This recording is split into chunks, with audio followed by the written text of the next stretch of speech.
Les matins de France Culture. Guillaume Erner. 1000 jours d'invasion russe en Ukraine, une guerre longue, très longue, évidemment trop longue. Nous sommes pour en parler en compagnie d'Anna Colin-Lebedev. Bonjour, vous Bonjour. connaissez bien l'Ukraine, vous êtes maître de conférence à Paris-Nanterre, spécialiste de l'Ukraine et de la Russie post-soviétique. À côté de vous, Guillaume Lasconjarias. Bonjour, vous êtes Bonjour. historien militaire, professeur associé à Sorbonne Université. Vous revenez d'ailleurs tous deux à des dates un peu différentes d'Ukraine. Et tout d'abord, si l'on veut évoquer l'actualité, eh bien, c'est cette aide à l'Ukraine apportée par Joe Biden qui autorise les Ukrainiens à utiliser des missiles américains contre des cibles militaires en Russie. C'est cela, donc, la nouveauté. Elle a été annoncée ce week-end. Guillaume Lasconjarias, quelles peuvent être les conséquences de cette autorisation ? Je vais presque dire que c'est comme d'habitude, trop peu et trop tard. Trop peu parce qu'en réalité ces systèmes, ont déjà été livrés, alors en plus petit nombre que d'autres, par les Américains, et il y a toujours une espèce de conditionnalité, quant à leur emploi. La vraie différence qu'il y a avec d'autres systèmes d'armes, celui dont on parle, là, les fameux, alors l'acronyme est effectivement difficile, hein, les fameux ATACMS, Army Tactical Missile System, ont en fait par définition une plus longue portée et peuvent frapper dans le cadre de ce qu'on appelle le Deep Precision Strike, la frappe de précision à longue distance. Et comme son nom l'indique, en fait, ils peuvent frapper loin derrière les lignes, la ligne de front, et donc profondément dans le territoire russe. Et c'est ça la véritable différence qui s'ouvre avec la décision de Joe Biden, quelque chose que les Ukrainiens demandaient depuis longtemps, mais qui immédiatement ne va pas changer grand-chose, puisqu'en réalité, probablement que les Russes se sont déjà en partie adaptés. Mais alors pourquoi maintenant ? Alors, il y a sans doute plusieurs raisons. Il faudrait demander en fait à Biden, puisqu'en fait, Je vous demande à vous. cette question de ligne rouge, en réalité, c'est ce qui a défini depuis quasiment le début de la guerre, il y a 1000 jours, la façon dont les Occidentaux se sont positionnés. Ils se sont positionnés avec une crainte toujours de l'escalade, de ne pas choquer ou de ne pas entraîner la Russie dans une politique de rétorsion qui en fait existe déjà. Et on a eu cette inquiétude sur les chars, puis ensuite cette inquiétude sur les avions, maintenant sur les missiles. Aucune de ces mesures n'a entraîné de véritable rétorsion, plus que sur un effet purement rhétorique de la part de la Russie. Alors, cet effet rhétorique, il est là, hein. Les Russes Tout expriment à fait. de manière extrêmement dure leur colère face à cette décision. Pourquoi sont-ils, selon vous, uniquement en vocaux, comme on dit en anglais ? Alors je crois que, d'abord parce que, ils peuvent pas faire différemment. C'est-à-dire il y a presque une espèce d'obligation, de répondre, et c'est De toujours. répondre oui, mais ils pourraient répondre de manière plus concrète, plus dure encore sur le terrain. Ce serait quand même difficile de faire encore pire que ce qu'ils font, puisque en fait, depuis 1000 jours, ils mènent quand même une guerre d'une brutalité sans nom face à l'Ukraine. Vladimir Poutine a plusieurs fois menacé de l'arme nucléaire, par exemple. Oui, mais je remarquerai là-dessus que quand le territoire russe a pour la première fois été véritablement violé, selon les termes russes, par les forces ukrainiennes, eh bien la rhétorique nucléaire a aussi disparu du discours. C'est-à-dire qu'en fait, il y a une forme de. Mais vous comprenez pourquoi, justement ? Oui, parce qu'en fait, je pense qu'il y a une forme de volonté. Alors, je me tournerai plutôt vers Anna Colin sur ces questions-là, mais il y a sans doute la volonté de maintenir une forme d'apathie du côté de la population russe, de ne pas monter aux extrêmes, puis surtout, en fait, de ne pas tellement poser la question de la co-belligérance, parce qu'en réalité, le premier pays à vraiment être dans une forme de co-belligérance et à avoir des troupes d'une autre nation combattant à ses côtés, ce sont les Russes. On va y revenir avec la Corée du Nord. Anna Colin-Lebedev, pourquoi Poutine a-t-il agité la menace nucléaire sans l'utiliser ? Alors, c'est évidemment heureux, mais cela requiert une explication. En réalité, je suis tout à fait d'accord, le discours du pouvoir russe sur la guerre vis-à-vis, par exemple, de sa propre population ne change pas et consiste en un discours de démobilisation. C'est-à-dire, ne vous inquiétez pas, tout est sous contrôle, l'Occident est notre ennemi. Donc, en fait, que l'Occident autorise des frappes en profondeur ou que l'Occident soutienne l'Ukraine militairement, on est toujours dans le même phénomène. Il n'y a pas de changement qualitatif. Il y a pour la Russie, il y a uniquement, je dirais, une évolution quantitative dans ces nouvelles autorisations. Et il s'agit surtout, en fait, de ne pas inquiéter la population, y compris, par exemple, sur ce qui a été évoqué, à savoir l'occupation par l'armée ukrainienne d'une partie de la région de Koursk, qui, je dirais, dans les nouvelles, en fait, disparaît complètement à l'intérieur de la Russie, sinon pour parler de questions purement humanitaires. Mais ce qui est étonnant, c'est que la Russie est d'ores et déjà un État voyou, comme on disait jadis. Est-ce qu'il ne faudrait pas, est-ce qu'il ne pourrait pas y avoir une réponse encore plus vive, encore plus dure de la part de la Russie si celle-ci veut véritablement en finir avec cette guerre et démobiliser les Ukrainiens, puisque les dernières frappes sur les capacités énergétiques de l'Ukraine ont été particulièrement dures. Il y a eu beaucoup d'attaques de drones. Désormais, Kiev n'est plus épargné. Je pense que nous partons du principe que les ressources de la Russie sont illimitées. En réalité, les ressources de la Russie sont bien supérieures à celles de l'Ukraine, mais cette guerre a un coût très important, en fait, pour l'armée russe et pour le pouvoir russe. Notamment, vous voyez, par exemple, lancer une offensive encore plus grande en termes de nombre d'hommes. Je pense que l'armée russe, qui sacrifie énormément d'hommes aujourd'hui sur le front, on n'a jamais eu, depuis le début de la guerre, autant de victimes, en fait, côté armée russe, de morts côté armée russe recensées. Eh bien, ce coût-là est très important pour la Russie. Donc, je pense que dans le calcul des ressources disponibles et de ce qu'il est possible d'intervenir, la Russie voit peut-être aussi les limites de son intervention. Bon, la deuxième actualité importante, vous l'avez évoquée en quelques mots, Guillaume Lasconjaria, c'est l'arrivée de soldats nord-coréens sur le front ukrainien. Combien j'ai lu des chiffres très divers. J'ai lu 50 000 soldats. En fait, on sait très peu. On sait qu'il y en a probablement plusieurs dizaines de milliers. Alors, certains annoncent jusqu'à 100 000, mais plutôt par rotation. On sait probablement qu'à minima, il y en aurait en fait une quinzaine de milliers, à peu près 4 brigades, et qui seraient composées de forces spéciales nord-coréennes. Le problème, c'est que c'est très difficile à savoir ce que valent ces unités militaires. On sait que théoriquement, elles sont plutôt destinées à 2 missions principales, à la fois des actions de sabotage derrière les lignes ennemies. C'est un peu comme ça qu'elles ont été conçues, donc des unités de forces spéciales, un petit peu aguerries pour ça. Et en même temps, sont des unités qui sont un petit peu chéries du pouvoir en place à Pyongyang, et donc qui servent aussi un peu de garde prétorienne au régime. Dans les deux cas, l'incertitude tient sur leur véritable capacité militaire. Il faut rappeler quand même que la Corée du Nord n'a pas fait la guerre depuis 1953. Et donc, cette utilisation militaire risque d'être un peu compliquée, d'autant plus que derrière, savoir qui va commander. Des officiers coréens qui parlent russe, il n'y en a pas nombreux. Et puis, ceux qui parlent nord-coréen du côté russe sont, à mon avis, encore moins nombreux. Donc, ce question du commandement et ensuite derrière de l'emploi risque d'être un petit peu intéressante. Bon, mais comme vous l'avez dit tout à l'heure, c'est de la co-belligérance. Oui, tout à fait. Là, pour le coup, ce qui est assez intéressant, c'est que pour la première fois, et c'est quasiment inouï, là, littéralement, c'est presque historique, on a un traité de défense et d'assistance mutuelle qui a été signé au mois d'août, il me semble, entre la Corée du Nord et la Russie. Et c'est assez intéressant parce que la Russie, ces dernières années, était très, très réticente à signer ce type d'alliance avec un pays. Là, le fait qu'elle le fasse avec la Corée du Nord, c'est assez intéressant. Et puis, on sait que la Corée du Nord était déjà très largement impliquée dans le soutien, au moins en termes d'équipement, à Moscou, avec la fourniture notamment de munitions en très large quantité. Là, maintenant, on passe de la fourniture de munitions à la fourniture d'hommes. C'est quand même un changement de portage. Qu'est-ce que vous en pensez, Anna Colin-Lebedev ? En réalité, mes outils de sociologue ne me permettent pas d'en penser grand-chose, sinon de m'interroger sur la même question de la capacité de ces deux armées à coexister et à avancer ensemble. Bon, il y a la dimension militaire qui là, effectivement, est peu sociologique. La capacité d'effroi que cela peut susciter sur la population ukrainienne.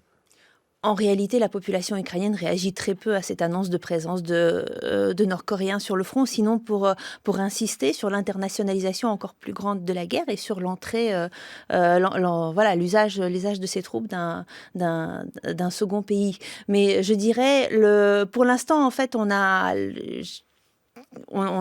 relativement peu d'informations sur la manière dont ces forces armées nord-coréennes agissent sur le front, et donc les Ukrainiens aussi attendent de voir en fait et de réagir. Parce que Guillaume Lasconge-Arias, c'est malgré tout la constitution d'une union de différents pays. Vous l'avez dit tout à l'heure, on pourrait rajouter l'Iran qui d'une manière ou d'une autre est également présente. Donc on voit se dessiner un axe. En fait, cet axe il existe déjà depuis quelques temps et depuis quelques années, une forme de ce qu'on appelle des puissances révisionnistes, quelque part, qui sont... Révisionnistes, ouais. Dans le cadre de ce qu'on appelle la compétition de puissance, vous avez aujourd'hui des puissances... alors, c'est pas simplement la Chine et la Russie, mais on peut mettre l'Iran, par certains côtés la Turquie, l'Arabie Saoudite, dans ce rang des puissances en fait, qui cherchent à contester ou à réorganiser l'ordre international sous l'apparence d'une forme de renouveau du multilatéralisme qui en fait est une forme de tirer la couverture à soi et de dégrader l'architecture, en l'occurrence dans ce domaine-là, l'architecture de sécurité internationale et de faire dysfonctionner, on le disait tout à l'heure pendant les nouvelles, ne serait-ce même que le fonctionnement même de l'ONU. Quand on voit voilà, ce qui se passe au Conseil de sécurité, on voit à quel point la Russie et la Chine finalement sont devenus des empêcheurs de tourner en rond. Vous voulez dire par exemple, on l'a évoqué dans la revue de presse internationale avec le Soudan, puisque la Russie a posé son veto en disant que ce qui était fort de café, et il était hors de question qu'il y ait une décision néocoloniale comme le fait d'imposer un cessez-le-feu au Soudan. Je dis que c'est fort de café évidemment au vu de ce que la Russie fait en Ukraine. Mais c'est pas étonnant de voir les interactions qu'il y a entre la Russie et Khartoum, puisque bien évidemment la Russie a négocié depuis maintenant quelques temps l'installation d'une base militaire et d'un port, notamment au Soudan. Donc il faut toujours reprendre et remettre en perspective le fait que la politique que mène la Russie, si on se traduit et que derrière le one standard, one policy ne s'applique pas forcément. Mais alors, ce que vous mettez en évidence, c'est une sorte d'homogénéité, ou en tout cas de front commun entre les différentes guerres qu'il y a aujourd'hui dans le monde. Pas toutes les guerres, bien sûr, mais si on va du Proche-Orient à l'Ukraine, il y a aujourd'hui une sorte de front qui se dessine. Il y a en fait plutôt des capillarités, c'est-à-dire que la guerre d'Ukraine a eu des répercussions mondiales. C'est en fait un phénomène qu'on pourrait presque dire de polycrise. On sait très bien que les Chinois observent exactement la façon dont les Occidentaux ont imposé des sanctions à la Russie et la manière dont la Russie les a contournées. On a ce lien finalement vis-à-vis de Taïwan, on a ce lien avec ce qui se passe au Proche, au Moyen-Orient. On a l'interrogation que tous ont sur les suites qui seront données suite à l'élection de Donald Trump. Donc finalement, on est rentré dans une ère qui s'additionne plutôt qu'elle ne succède, et c'est ce qui rend en fait les choses beaucoup plus difficiles pour les politiques, pour les historiens, pour les militaires. C'est-à-dire, on est sur une forme de qu'est-ce que l'on va prioriser. Mais oui, parce que donc Donald Trump arrive dans 2 mois, et on sait notamment que lui et son vice-président a été particulièrement précis et clair sur le fait que l'Amérique n'avait rien à faire de ce qui arrivait du sort de l'Ukraine. Et on sait aussi que Donald Trump avait entamé des pourparlers avec la Corée du Nord. Donc on a l'impression qu'il va y avoir des négociations globales ou pas de négociations. Ce sera l'ère du deal, pour reprendre un petit peu ce que disait Trump. Ce qui est assez intéressant, c'est qu'on ne sait pas en réalité ce que comporte cette volonté de créer une sorte de choc de négociation. Je serais ukrainien, je ne serais pas forcément rassuré, mais je peux pas tellement dire plus. Je pense qu'ils ne sont pas non plus, mais est-ce que vous pensez qu'il est possible de faire des deals avec tous ces pays à la fois, sachant que parmi ces pays, il y a aussi l'Iran et que Donald Trump, a priori, n'a pas l'intention, aujourd'hui en tout cas, dans 2 mois, il aura peut-être changé d'avis, mais de faire un deal avec l'Iran? Il y a 2 choses qu'on peut tirer comme leçon de sa précédente mandature. La première, c'est que c'est le premier président à ne pas avoir engagé les Américains dans une nouvelle guerre. Et ça, c'est un point intéressant parce que il faut le mettre en perspective, sa vision un peu isolationniste et sa priorité donnée aux États-Unis doit être, à mon avis, considérée. La deuxième, c'est que on a dans le même temps une forme, y compris pour les États-Unis, de complexité, c'est-à-dire la nécessité qu'a l'Ukraine de se fournir, c'est celle aussi qu'a et Israël et Taïwan. Donc en gros, c'est l'industrie américaine, même elle, n'est pas capable de faire front sur ces multiples axes. Guillaume Lasconjarias, historien militaire, professeur associé à Sorbonne Université, Anna Colin-Lebedev, maîtresse de conférences à Paris-Nanterre. On se retrouve dans une vingtaine de minutes. Vous nous direz comment réagit la société ukrainienne. Pour la première fois, Volodymyr Zelensky a parlé du possible pourparlers de paix. Quelle pourrait être cette paix, ou en tout cas ce cessez-le-feu entre la Russie et l'Ukraine? 8h sur France Culture. 6h30, 9h, les matins de France Culture. Guillaume Erner. 1000 jours de l'invasion russe en Ukraine. Nous sommes en compagnie de Guillaume Lasconjarias, historien militaire, professeur associé à la Sorbonne Université, Anna Colin-Lebedev, maîtresse de conférences à Paris-Nanterre. Vous nous avez expliqué tous deux que ces armes apportées par les États-Unis à l'Ukraine et que les Ukrainiens avaient le droit aujourd'hui d'utiliser pour toucher le territoire russe, c'était trop peu, trop tard. Le fait qu'il y ait désormais des co-belligérants du côté russe, autrement dit, un certain nombre de soldats nord-coréens, on ne sait pas très bien, une dizaine de milliers, eh bien là aussi cela ne changeait pas nécessairement la donne, même si sur le plan symbolique cela dessinait un autre front et d'autres solidarités entre les Russes, les Iraniens, les Nord-Coréens. Et puis il y a eu ces mots prononcés par Volodymyr Zelensky, Anna Colin-Lebedev, des mots qui évoquaient la possibilité de pourparler. En tout cas, pour la première fois, Volodymyr Zelensky envisage quelque chose qui pourrait ressembler à une discussion avec les Russes. De quoi s'agit-il selon vous ? Alors, je pense que vous avez raison d'utiliser le terme de pourparler plutôt que de négociation. Très souvent, en fait, dans les comptes rendus que l'on a en France, on va traduire par négociation, en fait, l'ouverture des Ukrainiens, aussi bien de la société que du pouvoir politique, à l'idée d'ajouter un volet diplomatique, d'ajouter un volet discussion aux actions militaires. Et ça, ce n'est pas nouveau. Je dirais que Volodymyr Zelensky, dans son interview, n'a pas dit grand-chose de nouveau, sinon que, oui, il va bien falloir à un moment donné discuter aussi, mais en même temps il a ajouté, le cœur de son message était de dire que toute discussion devait être dans le respect de la souveraineté de l'Ukraine, avec l'Ukraine et avec la prise en compte des intérêts qui étaient les intérêts ukrainiens. Alors dans certains comptes rendus, cette partie-là est un peu passée à la trappe au profit de l'évocation de discussions.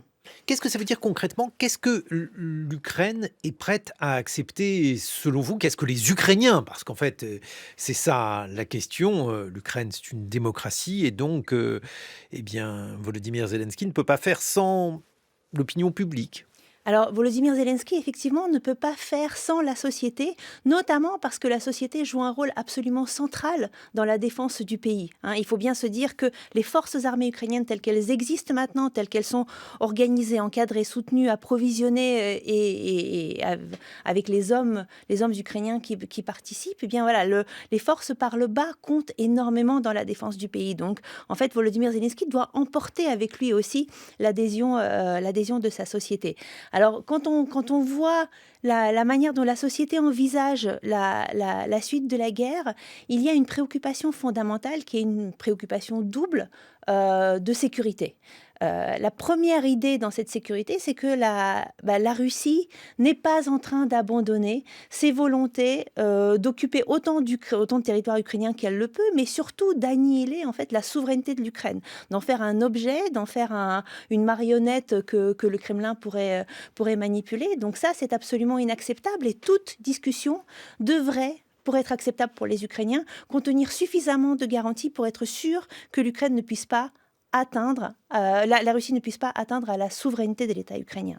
Mais il y a aussi une deuxième dimension dans cet attachement à la sécurité, c'est la sécurité des populations dans les territoires occupés actuellement par l'armée russe. Aux yeux de la société ukrainienne, par exemple, les régions de Zaporizhia et de Kherson sont très clairement, explicitement et sans aucune ambiguïté sous une occupation violente et meurtrière pour les populations civiles. Donc je dirais, il ne s'agit pas d'une répartition de territoires dont certains pourraient être considérés comme russes et d'autres considérés comme ukrainiens. Pour les Ukrainiens, il était absolument inacceptable, je dirais, d'accepter un accord de paix serait injuste s'il laissait ces territoires, ces populations sous occupation. Et la Crimée et le Donbass? La Crimée et le Donbass sont bien évidemment des questions plus compliquées. Elles sont juridiquement ukrainiennes, donc l'Ukraine réclame en fait le retour de ces territoires. Le retour des régions du Donbass était également prévu dans les accords de Minsk, dans le giron ukrainien. Cependant, je dirais à la fois, la situation est un peu différente dans les deux républiques autoproclamées de l'Est de l'Ukraine et en Crimée. La Crimée a été russifiée pendant 10 ans. Et l'État ukrainien en a tout à fait conscience. Il a d'ailleurs élaboré une politique de désoccupation pour en fait transformer ces institutions qui ont été profondément remodelées par la Russie. Les territoires des républiques de Donetsk autoproclamées des républiques de Donetsk et de Lugansk sont aujourd'hui des territoires dévastés et dépeuplés, extrêmement détruits par la guerre. Donc je dirais que les Ukrainiens savent très bien qu'il est important pour eux de récupérer ces territoires, mais il y a moins de population à protéger quelque part. Mais est-ce que ça veut dire que, par exemple, une paix serait acceptable pour les Ukrainiens si il y avait une occupation par les Russes, une russification en réalité de la Crimée et du Donbass, une garantie, mais alors une garantie internationale offerte aux Ukrainiens que la Russie ne les agresse plus, ou alors une démilitarisation qui accompagnerait ça de l'Ukraine, parce que c'est compliqué d'envisager ces deux termes, évidemment. La démilitarisation de l'Ukraine serait pour les Ukrainiens très clairement une autorisation explicite donnée à la Russie d'occuper le territoire. Mais c'est ce que la Russie réclamait avant-guerre. C'est ce que la Russie réclamait avant-guerre. Alors, les objectifs de la Russie tels qu'ils sont affichés varient selon les discours, mais je pense qu'il faut bien prendre conscience que pour la société ukrainienne aujourd'hui, il ne s'agit pas d'une guerre qui est liée uniquement à la volonté de Vladimir Poutine. Il ne s'agit pas d'une guerre qui serait une guerre de répartition, de lutte pour des territoires dans lesquels, en fait, on pourrait trouver un arrangement et un compromis qui arrangerait les deux parties, mais d'une volonté pour les Ukrainiens, selon les Ukrainiens partagés par la population russe, d'annihiler l'Ukraine. Et donc, en fait, quelle que soit la résolution, s'il n'y a pas de garantie forte que la Russie, quel que soit son régime à venir, n'attaque pas l'Ukraine, eh bien, ce ne serait pas acceptable. Guillaume Lasconjarias, qu'en pensez-vous?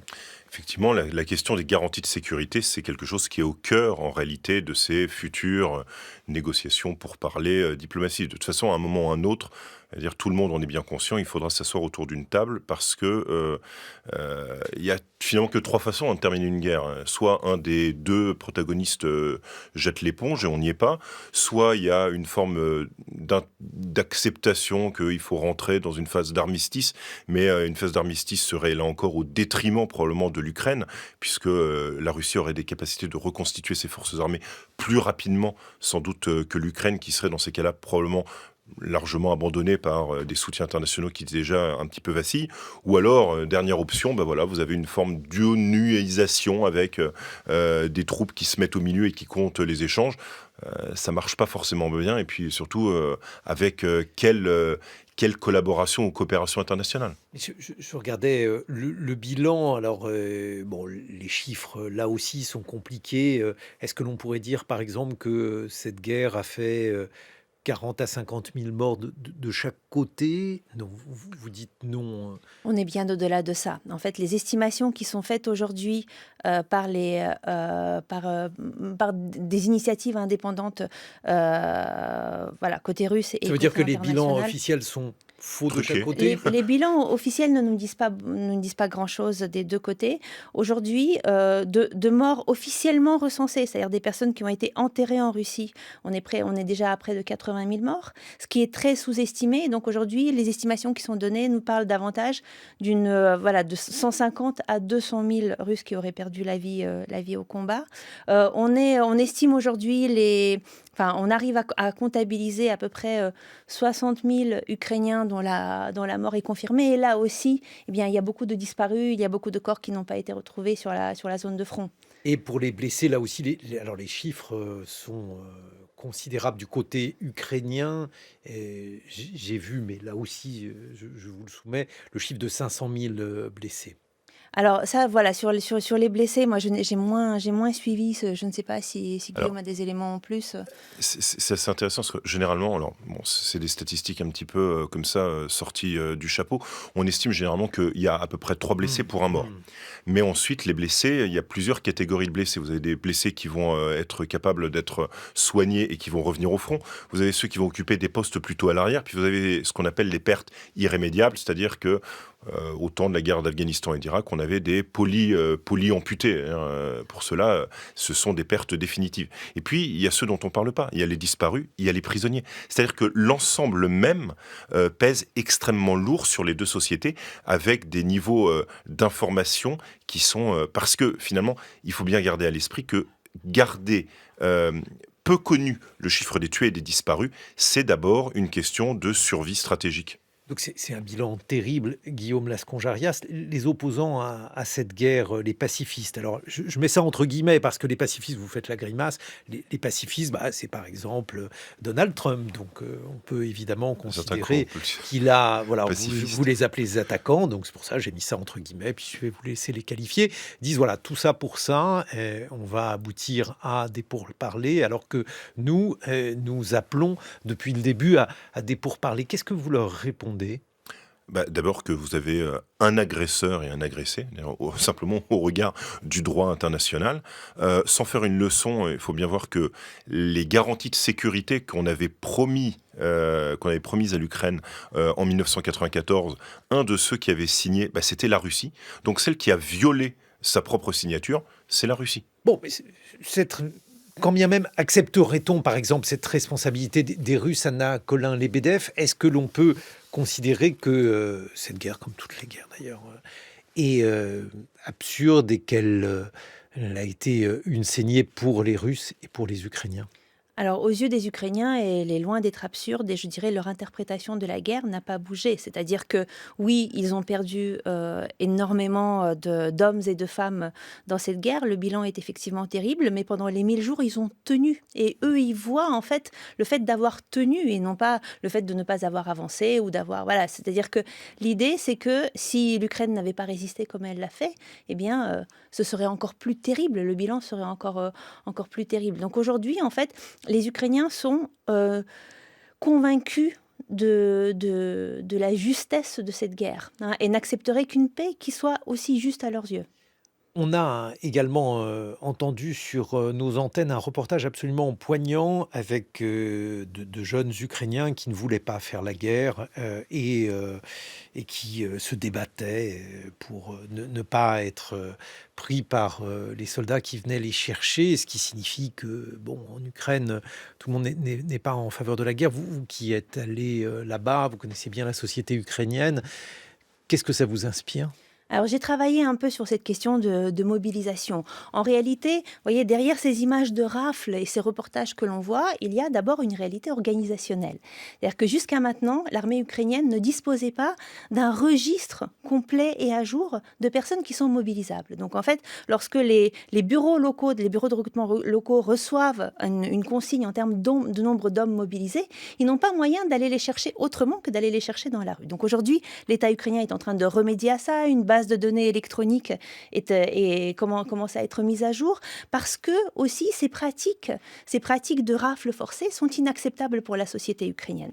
Mais ce qui est inacceptable au-delà de ça pour la société ukrainienne, je dirais pour certains, c'est ce principe même de la mobilisation forcée, où en fait c'est l'État qui vient nous chercher, qui a été élaboré dans un autre temps, qui a été élaboré pour d'autres guerres, et qui ne correspond plus à la manière dont la société fonctionne. J'ai évoqué tout à l'heure l'idée que la société en fait organisait énormément la défense par le bas, que les Ukrainiens prenaient beaucoup d'initiatives, qu'ils s'engageaient énormément dans la guerre, collecte d'argent, construction de drones, soutien à l'armée, organisation en fait qui forme les civils, mais qui forme également les militaires.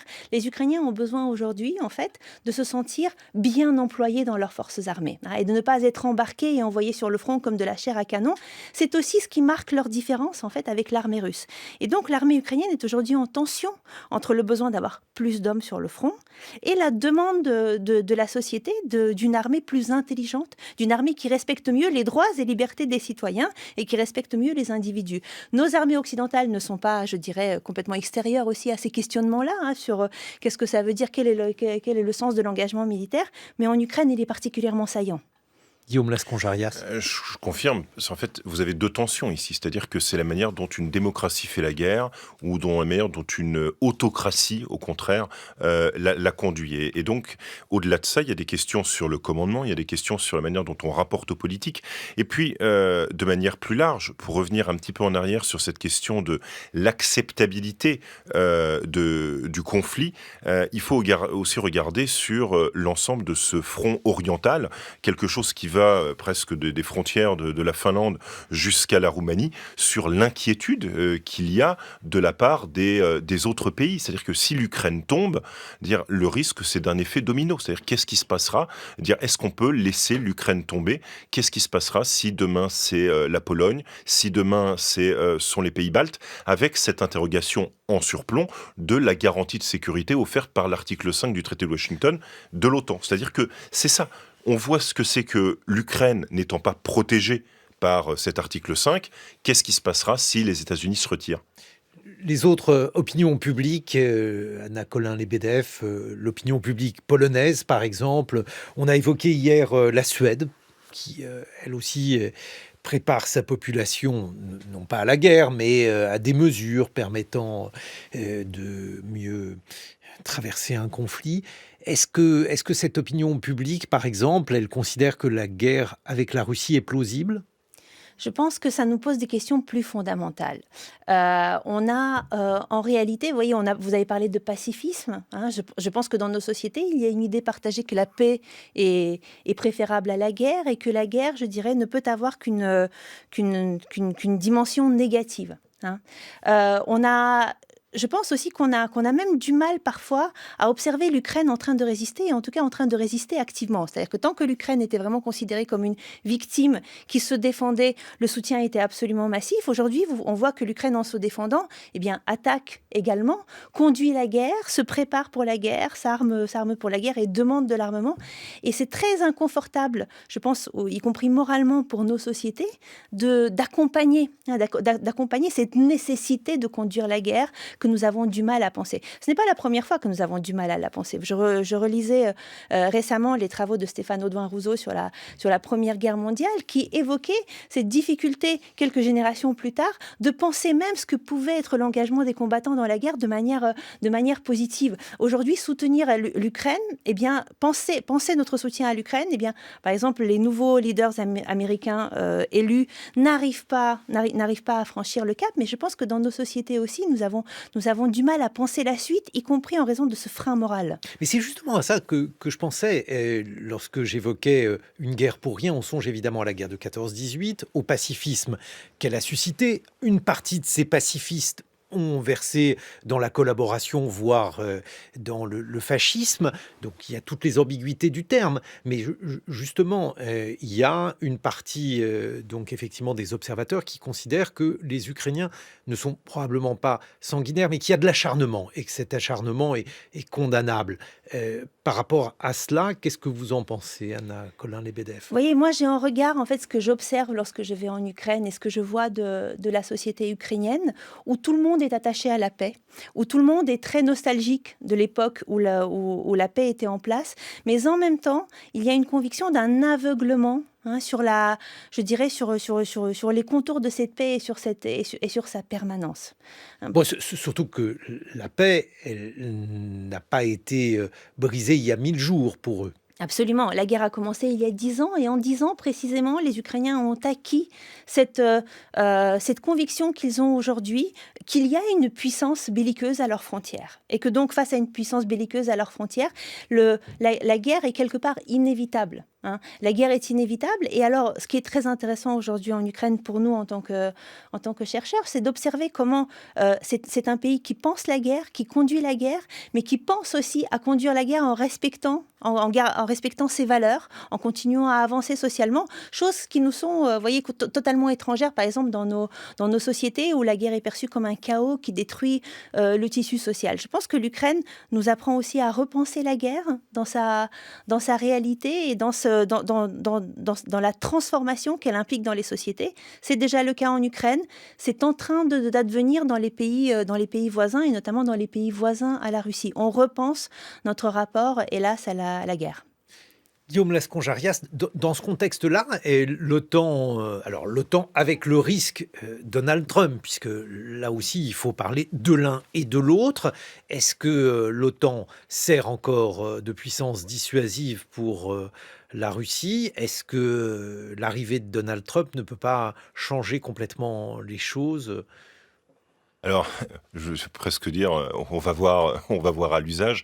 Je pense qu'il y a 3 choses sur lesquelles on peut revenir assez rapidement. D'abord, je ne crois pas, mais alors c'est mon opinion personnelle, à un retrait des États-Unis de l'OTAN, parce qu'en fait, ils n'ont pas besoin de se retirer de l'OTAN pour le rendre dysfonctionnel. Il suffit de simplement pas décider finalement de quoi que ce soit ou de maintenir cette espèce de conditionnalité de l'aide. Et d'ailleurs, l'article 5, quand on le lit vraiment bien entre les lignes marquées, voilà, il y a cette phrase qui se dit « as deemed necessary », c'est-à-dire en gros, voilà, on va discuter, on va voir si on fait véritablement quelque chose. Donc ça, c'est déjà un premier... Il faut toujours lire les textes, c'est un peu comme les contrats d'assurance. La deuxième chose, c'est que...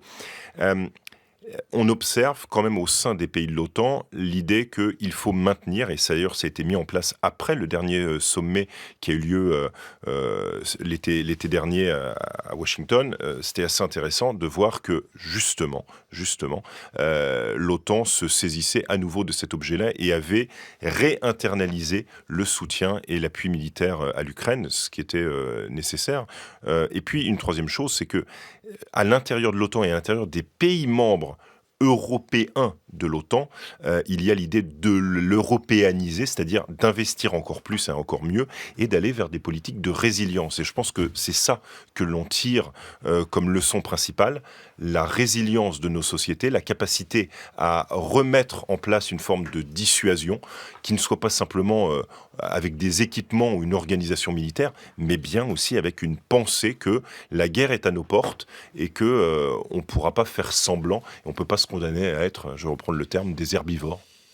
Pour vous, Anna Colin-Lebedev, effectivement, quand on parle des herbivores et des carnivores, moi je songe en fait à la manière dont l'Ukraine, sur la très longue durée, parce qu'on a dit que cette guerre avait débuté il y a 10 ans, elle a débuté en 2014, mais en réalité, on peut aussi considérer que cette région a été marquée par une guerre bien antérieure, non seulement par la Seconde Guerre mondiale qui a été particulièrement meurtrière pour l'Ukraine et la Biélorussie, mais aussi par l'Holodomor, autrement dit par la famine soviétique auparavant. Vous qui êtes historienne de cette région, ça représente quelque chose de très étonnant, les souffrances de ce pays. Ça a été très bien décrit par Timothy Snyder dans ses différents ouvrages, cette idée qu'en étant à une position cruciale en fait, entre l'ouest et l'est de l'Europe, en étant des terres extrêmement fertiles et un territoire aussi facile d'accès, l'Ukraine a été l'objet de toutes les convoitises et traversée par différents pouvoirs politiques au cours de l'histoire. Néanmoins, alors si ces moments de violence sont extrêmement présents dans la mémoire collective ukrainienne, ce qui est également présent dans leur imagination et leur manière de penser le présent et le futur, c'est la période entre la déclaration d'indépendance de l'Ukraine à la chute de l'Union soviétique et 2014, où le pays a vécu de manière extrêmement pacifique, sans prendre part à aucun conflit armé, mis à part quelques interventions en terrain étranger. Et ça, je pense que c'est l'âge d'or auquel se réfèrent aujourd'hui les Ukrainiens en pensant à leur avenir. Anna Colin-Lebedev, maîtresse de conférences à Paris-Nanterre, Guillaume Lasconge-Arias, professeur associé à Sorbonne Université. Merci à tous les deux